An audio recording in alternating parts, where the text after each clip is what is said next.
Mean राशि वालों, 2026 के ये अंतिम खास 6 महीने, इन आने वाले 6 महीनों को आप बिल्कुल भी साधारण मत समझना। यह जो 2026 के अंतिम 6 महीने, यह आपकी पूरी जीवन को बदलने की ताकत रखते हैं। ब्रह्मांड में अभी ऐसी ग्रह स्थितियां बनी हुई है जो आपके जीवन में बड़े बदलाव लेकर के आने वाली है। यदि आपको ऐसा लगता है कि जो दुखों में आपका अभी जीवन चल रहा है, उन्हीं दुखों में ये 2026 भी बीत जाएगा, तो यह सोच आपकी एक बहुत बड़ी गलती है। यदि आपको ऐसा लगता है कि यह जो अंतिम 6 महीने यह एकदम सामान्य है, तो यह आपकी बड़ी गलतफहमी है। क्योंकि इन आने वाले 6 महीनों में मीन राशि वाले लोगों के जीवन में एक बड़ा यू टर्न आने वाला है। यूं कहें कि आपका जीवन अब बड़ी करवट लेने वाला है। इस वीडियो में हम आपको बताएंगे कि इन आने वाले 6 महीनों में कौन सी बड़ी खुशियां हैं जो आपके जीवन में आएगी और क्या बड़ी सावधानी है जिसका आपको खास ध्यान रखना होगा। इस वीडियो में हम इन सभी चीज़ों को डिटेल में समझेंगे। कुछ ऐसी सावधानियां हैं जिनका आपको खास ध्यान रखना है, वो आप इस वीडियो में जानेंगे। तो यदि आपकी मीन राशि या फिर मीन लग्न है, तो यह वीडियो आप पूरा शुरू से लेकर अंत तक ज़रूर देखें, ताकि आप जान सकें कि कौन सी खुशियां आपको मिलने वाली है और क्या बड़ी चेतावनी है जिसका आपको खास ध्यान रखना है। तो इस वीडियो को पूरा देखें, वरना आप बाद में रिग्रेट कर सकते हैं कि आपने यह वीडियो मिस कर दिया। और यदि आप मीन राशि या फिर मीन लग्न के जातक हैं, तो राशि मार्गदर्शन चैनल को सब्सक्राइब ज़रूर करें, क्योंकि इस पे हम रेगुलर मीन राशि के रिलेटेड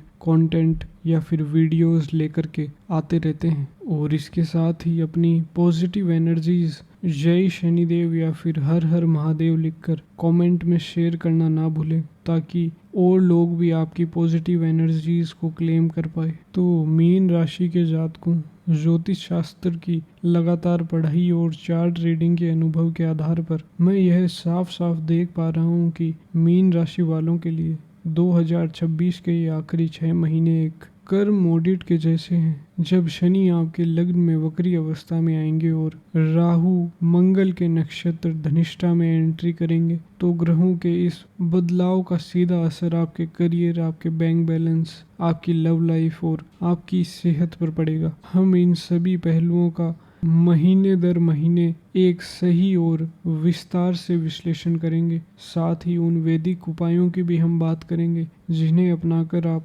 ग्रहों की इस ऊर्जा को अपने फेवर में बदल सकते हैं। आप इसे ध्यान से सुनें और समझें, क्योंकि ग्रहों की यह खास स्थिति जीवन में एक ज़रूरी समय लेकर के आ रही है। सबसे पहले इस समय की मेन ऊर्जा और ग्रहों के बेस को समझना ज़रूरी है। अभी आप पर साढ़े साती का दूसरा चलन चल रहा है और शनि देव आपके लग्न यानी प्रथम भाव में बैठे हैं। जब शनि लग्न में बैठकर चंद्रमा के ठीक ऊपर से गोचर करते हैं, तो दिमागी अवस्था पर एक गहरा दबाव पैदा होता है। इसका ज्योतिषीय कारण यही है कि शनि बहुत ही धीमी चाल वाले ग्रह हैं, जबकि चंद्रमा सबसे तेज चाल वाले। इन दो उल्टी ऊर्जाओं का टकराव दिमागी असंतोष, ओवर थिंकिंग और एक तरह की नेगेटिव ऊर्जा को जन्म देता है, जिसका सामना आप लगातार कर रहे थे। लेकिन अब ग्रहों की चाल में बड़ा बदलाव आ चुका है। 30 जून 2026 से राहु ने अपना नक्षत्र बदल लिया है और वह शतभिषा नक्षत्र से निकलकर मंगल के नक्षत्र धनिष्ठा में आ चुके हैं। आपकी मीन राशि के लिए मंगल दूसरे भाव यानी धन भाव और 9वें भाव यानी भाग्य भाव के स्वामी होते हैं। इसका सीधा मतलब यही है कि जो राहु आपके 12th हाउस में बैठकर खर्च और विदेश से जुड़े मामलों पर असर डाल रहा था, वह अब सीधे तौर पर आपके भाग्य और धन से जुड़ गया है। यह समय आपके लिए पूरी तरह से अपने पैरों पर खड़े होने का है। पिछले 1 साल से जिन लोगों ने आपका साथ नहीं दिया था या आपको अकेला छोड़ दिया था, अब आप उनके बिना ही जीवन में मजबूती से आगे बढ़ेंगे। इस समय आपकी छुपी हुई रणनीतियाँ इतनी असरदार होंगी कि आपके विरोधी यह समझ ही नहीं पाएंगे कि हालात आपके पक्ष में कैसे बदल गए।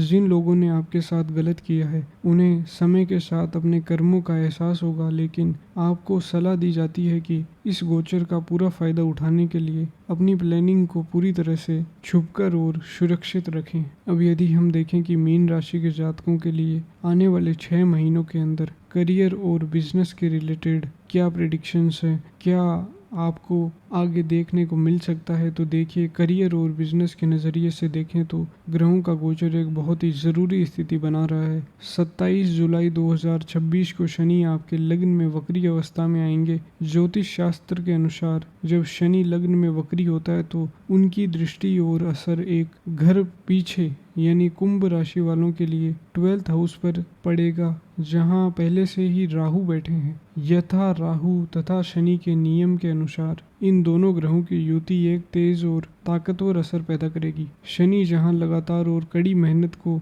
दर्शाते हैं, वहीं राहु उस मेहनत को एक अचानक मिलने वाली स्पीड और फैलाव देते हैं। इसके नतीजे में 27 जुलाई से 10 नवंबर के बीच आपके कामकाज में एक बड़ा उछाल देखने को मिलेगा। जो प्रमोशन लंबे समय से रुके हुए थे या फिर विदेश से जुड़े जो प्रोजेक्ट्स अटके हुए थे वह अचानक स्पीड पकड़ेंगे। खास तौर पर 3 अगस्त से 19 सितंबर के बीच का समय बहुत ही शुभ रहेगा। इस दौरान मंगल आपके चतुर्थ भाव यानी मिथुन राशि में बैठकर एक बहुत ही ताकतवर केंद्र त्रिकोण राजयोग बनाएंगे। यहाँ से मंगल की पूरी दृष्टि सीधे आपके 10th हाउस यानी करियर भाव और 11th हाउस यानी इनकम के भाव पर पड़ेगी। इस समय में आपका आत्मविश्वास और हिम्मत सबसे ऊपर होगा, जिससे आप बिजनेस में सोचे समझे रिस्क लेने में सक्षम होंगे और आपको बेहतर प्रॉफिट मिलेगा। हालांकि एक ज़रूरी सावधानी भी रखनी होगी। 31 अक्टूबर को देवगुरु बृहस्पति आपके 6ठे भाव में जाएंगे और वहां केतु के साथ मिलकर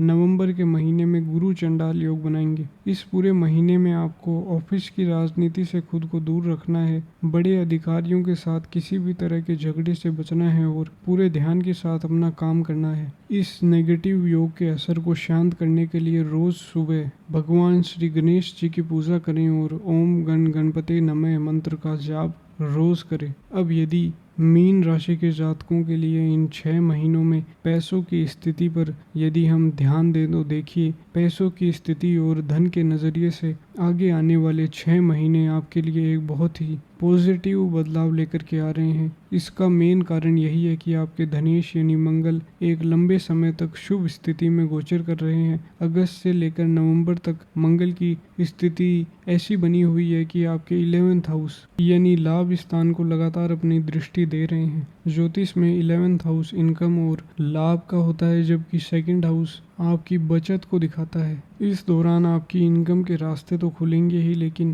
कैश फ्लो में सबसे बड़ा और अच्छा बदलाव 5 दिसंबर 2026 को देखने को मिलेगा। 5 दिसंबर को राहु गोचर करते हुए आपके 11th हाउस यानी मकर राशि में आ जाएंगे। वैदिक ज्योतिष में यह साफ तौर पर बताया गया है कि 11th हाउस में बैठे राहु इंसान को बहुत ही शुभ और अचानक आर्थिक लाभ देते हैं। यह गोचर आपकी पैसों की स्थिति को एक नए और ऊंचे लेवल पर ले जाने की ताकत रखता है। इस समय आपको नए रास्तों से और उन जगहों से भी लिक्विड कैश मिल सकता है जिनकी आपने कल्पना भी नहीं की थी। प्रॉपर्टी या फिर रियल एस्टेट में पैसा लगाने का सबसे अच्छा समय अगस्त में बनेगा, जब मंगल आपके 4th हाउस में गोचर करेंगे और इसके बाद सितंबर के महीने में जब शुक्र 8th हाउस में जाएंगे तो आपको अचानक धन लाभ होने के योग बनेंगे। आपको केवल इस बात का ध्यान रखना है कि पैसा आने पर उसे फालतू के दिखावों में बिल्कुल खर्च ना करें और अपने पैसों की प्लानिंग को बैलेंस रखें। धन के बहाव को लगातार बनाए रखने के लिए मंगल के बीज मंत्र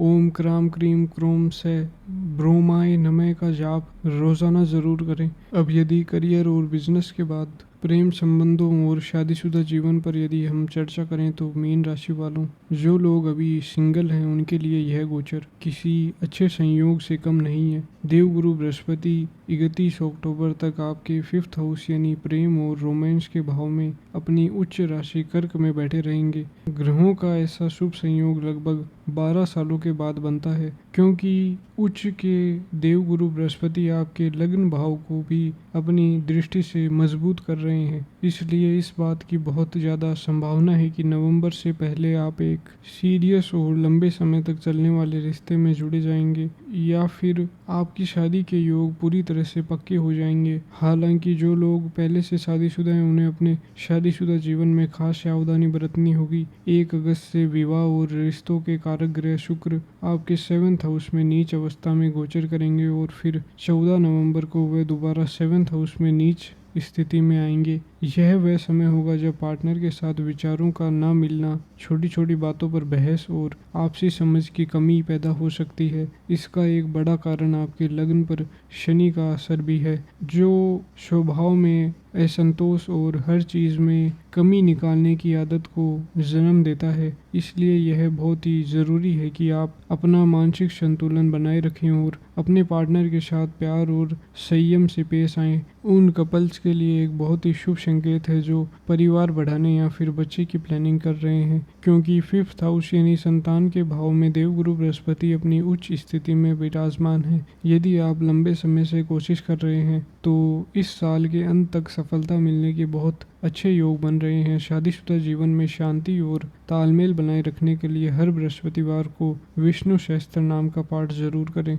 अब यदि हम मीन राशि वाले जातकों के पारिवारिक जीवन के बारे में इन अंतिम 6 महीनों में क्या संभावनाएं बन रही है उस पर चर्चा करें तो देखिए, मीन राशि वालों, पारिवारिक जीवन के मामले में आपका सबसे ज़्यादा ध्यान अपनी माता जी के सेहत पर होना चाहिए। इसका ज्योतिषीय आधार यही है कि आपकी चंद्र राशि पर अभी शनि का गोचर चल रहा है और वैदिक ज्योतिष में चंद्रमा को माता का मेन कारक माना गया है। शायद मार्च 2025 के आसपास से ही आपने अपनी माता जी की सेहत में कुछ उतार चढ़ाव महसूस किया होगा। 2 अगस्त से जब मंगल आपके 4th हाउस, जिसे माता का भाव कहा जाता है, उसमें जाएंगे, तब आपको उनकी सेहत को लेकर और ज़्यादा अधिक सावधानी बरतनी होगी। इस गोचर के समय एक और ज़रूरी प्रक्रिया होगी जिसे हम सामाजिक रिश्तों की सफाई कह सकते हैं। राहु का असर आपको उन सभी रिश्तेदारों और जान पहचान वालों की असली नीयत दिखाएगा जो केवल अपने मतलब के लिए आपसे जुड़े हुए थे। आप खुद ही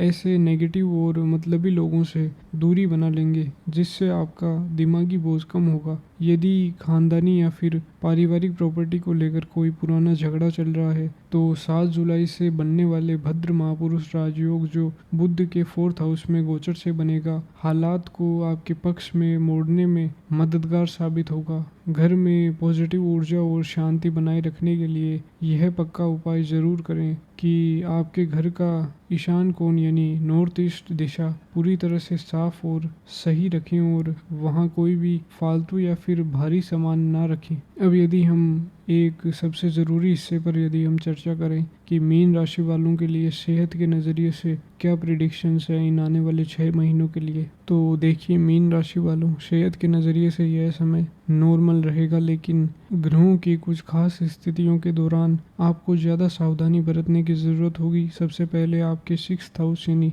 रोग के भाव के स्वामी सूर्य 17 अक्टूबर से 16 नवंबर तक आपके 8th हाउस यानी तुला राशि में नीच अवस्था में गोचर करेंगे। यह लगभग 1 महीने का समय ऐसा होगा जब आपको मौसम वाली एलर्जी, पेट से जुड़ी दिक्कतें, नींद न आना और बहुत ज़्यादा शारीरिक थकान का सामना करना पड़ सकता है। दूसरे ज़रूरी पहलू आपकी नींद और दिमागी आराम से जुड़ा है। राहु पिछले काफ़ी समय से आपके 12th हाउस में बैठे हैं, जो आपके बेड के सुख, नींद और अवचेतन मन का भाव है। राहु की यह स्थिति पिछले कई महीनों से आपके सबकॉन्शियस माइंड पर असर डाल रही है, जिसके नतीजे में आपको परेशान करने वाले या फिर बहुत ही अजीब सपने आ रहे होंगे। राहु का यह असर सीधे तौर पर आपकी नींद की क्वालिटी को खराब करता है। इन सभी शारीरिक और दिमागी सेहत से जुड़े परेशानियों को शांत करने और मानसिक शांति के लिए सबसे सटीक उपाय यही है कि रोजाना सुबह सूर्य देव को अर्घ दें। सुबह नहाने के बाद तांबे के लोटे में जल लें और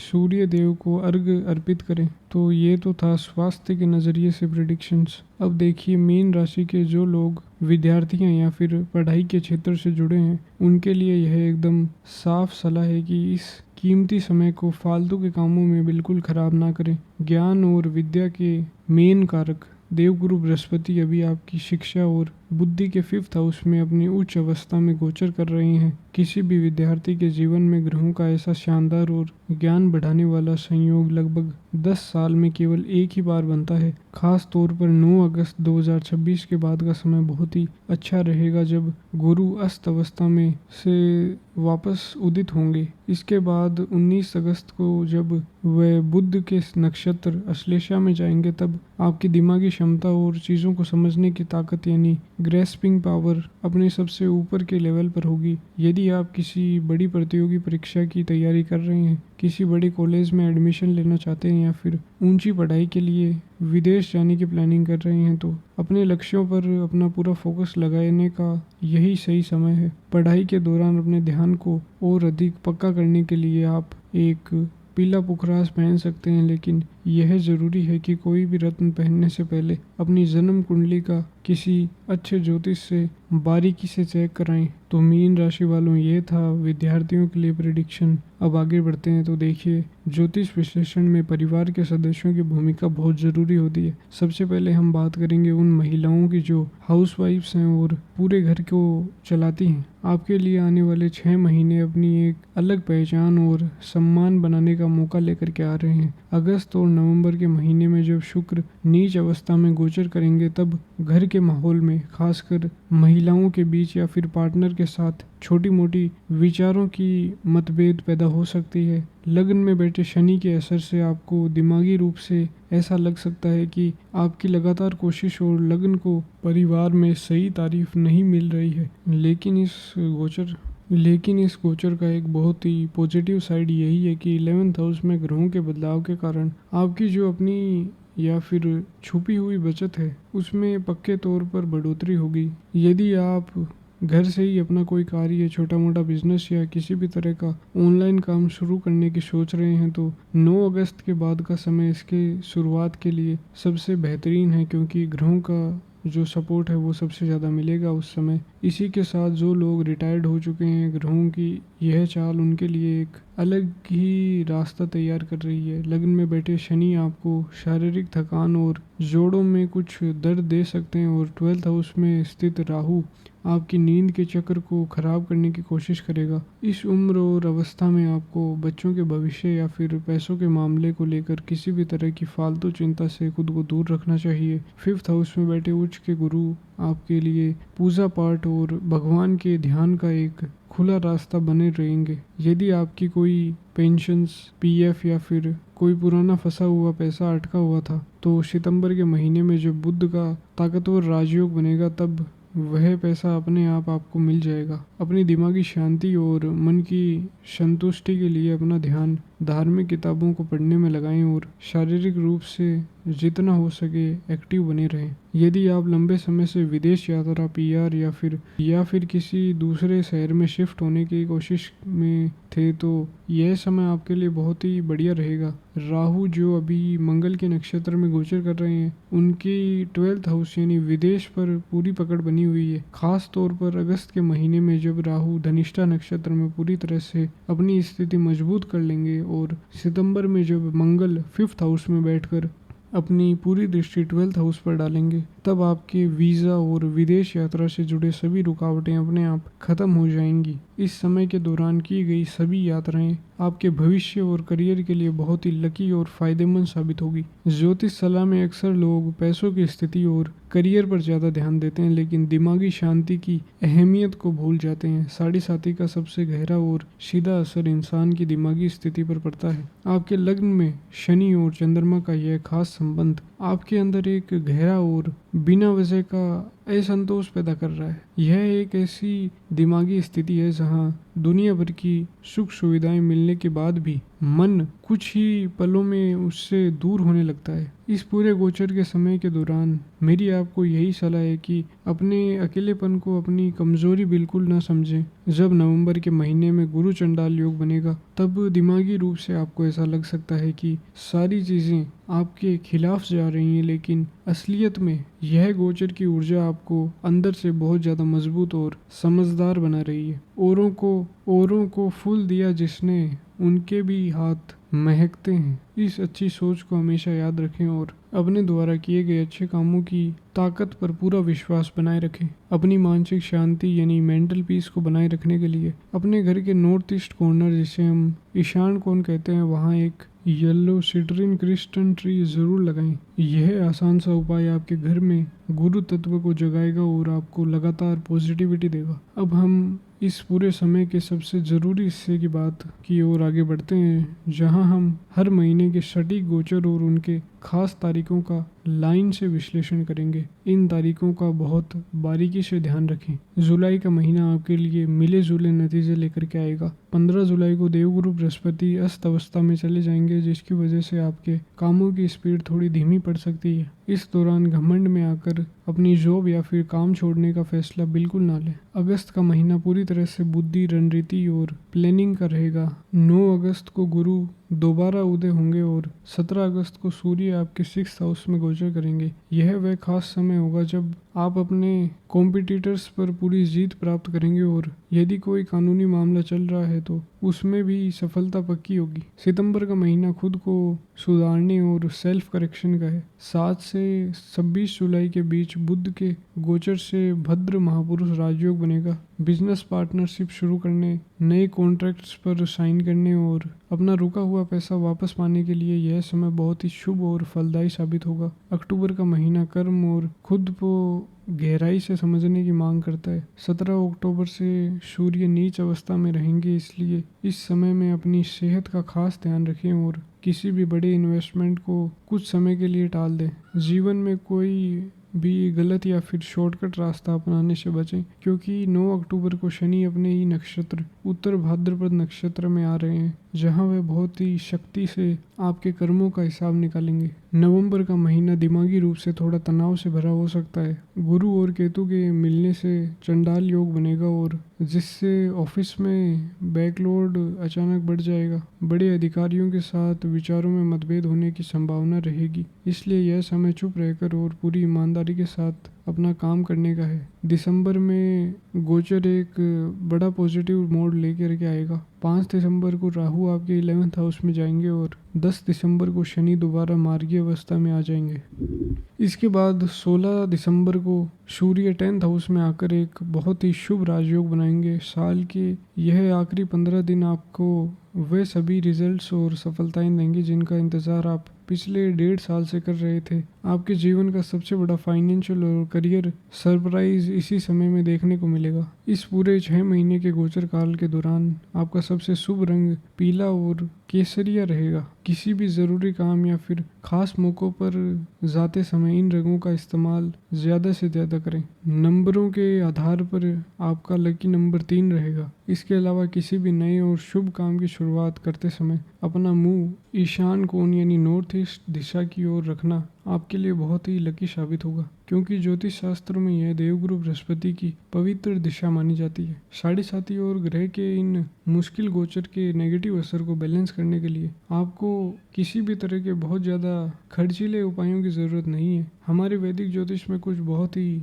आसान और पक्के उपाय बताए गए हैं, जिन्हें अपनाकर आप खुद को सुरक्षित रख सकते हैं। देवगुरु बृहस्पति को ताकत देने और अपने भाग्य को बढ़ाने के लिए हर बृहस्पतिवार को भगवान विष्णु के विष्णु सहस्त्र नाम का पाठ जरूर करें या फिर सुने। मंगल की तेज ऊर्जा को कंट्रोल करने और शनि के आने वाली नेगेटिविटी को काटने के लिए रोजाना पूरे श्रद्धा के साथ हनुमान चालीसा का पाठ करें। अपने घर की वास्तु ऊर्जा को पूरी तरह से शुद्ध और जागृत करने के लिए हर बृहस्पतिवार को थोड़े से गंगा जल में हल्दी मिलाकर अपने घर के ईशान कोण में इसका छिड़काव करें। इसके अलावा 7.5 की परेशानियों को कम करने और शनि दोष से बचने के लिए हमेशा किसी भी ज़रूरतमंद इंसान या फिर मेहनत मजदूरी करने वाले वर्ग की निस्वार्थ मदद करें। बृहस्पतिवार को चने की दाल का दान करना और अपने माता पिता की हमेशा इज्जत करना आपके लिए सबसे बड़ा और असरदार उपाय साबित होगा। इस पूरे समय में आपको मुख्य रूप से 3 खास बातों का ध्यान रखना है। पहली, जब राहु मंगल के धनिष्ठा नक्षत्र में जाएंगे तो आपके अंदर एक तेज गुस्सा और पुरानी बातों का बदला लेने की भावना आ सकती है। ऐसी स्थिति में अपने घमंड को खुद पर हावी ना होने दे, क्योंकि समय और किस्मत हर बात का सही जवाब देगी। दूसरी, ग्रहों की कृपा से आपके पास पैसा लगातार आता रहेगा, लेकिन अपने पैसों की हैसियत और बजट लिमिट को पार करके किसी भी तरह की बड़ी लग्जरी चीज़, गाड़ी या फिर घर के लेने में बहुत लोन लेने से पूरी तरह बचें। और तीसरी सबसे ज़रूरी बात यही है कि नवंबर के महीने में बनने वाले गुरु चंडाल योग के दौरान किसी भी तरह की ऑफिस पॉलिटिक्स या फिर काम की जगह पर साजिशों का हिस्सा बिल्कुल ना बने और पूरी तरह से अपना दिमाग और प्रोफेशनल संतुलन बनाए रखें। आखिर में मैं मीन राशि के सभी लोगों से केवल यही कहना चाहता हूँ कि वैदिक ज्योतिष में ग्रह गोचर हमारे स्वभाव, ऊर्जा और आने वाले रास्तों को दिखाते हैं, लेकिन यह कोई ना बदलने वाली चीज़ या फिर फिक्स्ड फेट नहीं होता। हमारे कर्मों में वह ताकत है जो किस्मत की रेखाओं को भी दिशा दे सकती है। यह समय आपके इम्तिहान का ज़रूर है, लेकिन भगवान आपको अंदर से इतना मजबूत और समझदार बना रहे हैं कि भविष्य में मिलने वाले बड़ी और पक्की सफलताओं को आप पूरी काबिलियत के साथ संभाल सकें। अपने द्वारा किए जा रहे अच्छे कर्मों पर पक्का भरोसा रखें और जिन वैदिक उपायों की हमने आज विस्तार से बात की, उन्हें पूरे विश्वास और लगन के साथ अपने रोज के जीवन में अपनाएं। यदि आप इन सभी ज्योतिषीय बातों का पालन करते हैं तो पक्के तौर पर नतीजे आपके फेवर में होंगे और जीवन का यह सफर आपके लिए बहुत ही शुभ साबित होगा। परम पिता परमेश्वर से यही प्रार्थना है कि यह आने वाला समय आपके जीवन में अपार सफलता, सुख और दिमागी शांति लेकर के आए। अपना और अपने परिवार का पूरा ध्यान रखें। नमस्कार, धन्यवाद।